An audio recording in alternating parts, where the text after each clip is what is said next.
E aí? Por quê? Você tem ideia de quantas perguntas você já fez?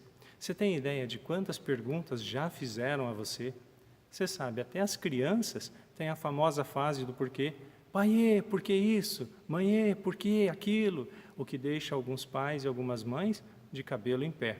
O professor, quando acaba de passar a matéria, o que acontece? Ele pergunta, e aí, alguém tem alguma dúvida? E a grande maioria que tem dúvida não pergunta por causa do bullying, porque só de ameaçar levantar a mão, quase que a sala toda faz aquele famoso "ah".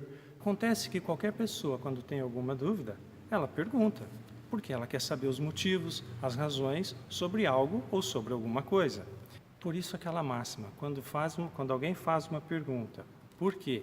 E a resposta vem, porque sim, você já sabe, logo se emenda, porque sim não é resposta. Agora, vê esse exemplo. Quando alguém é admitido numa empresa, a coisa acontece mais ou menos assim.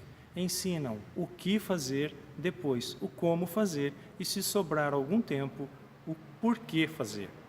Aqui eu gostaria de compartilhar uma ideia de um escritor, de um palestrante motivacional, especialista em antropologia social, Simon Sinek. Ele estudou como que os grandes líderes falam, como que os grandes líderes se comunicam, e ele percebeu que os grandes líderes respondem perguntas que nós gostaríamos de fazer.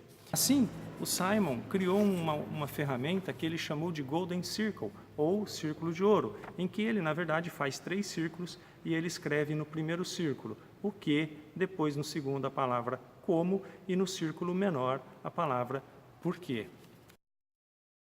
E por quê? O processo de comunicação, na grande maioria das pessoas, ele segue um padrão de fora para dentro, ou seja, começam com o que fazer, depois como fazer e, se sobra algum tempo, alguém vai explicar o porquê fazer. Simon percebeu que os grandes líderes adotam um outro padrão de comunicação.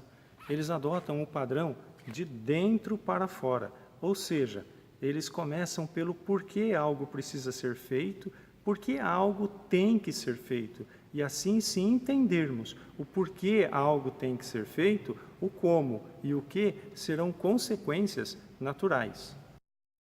Então, qual é a dica? Comece pelo porquê.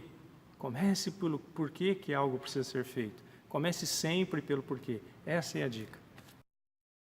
Se você gostou dessa dica, dá um joinha, compartilha, pode ser útil para outra pessoa. Eu sou Júnior Poli, obrigado pela sua atenção, Deus o abençoe.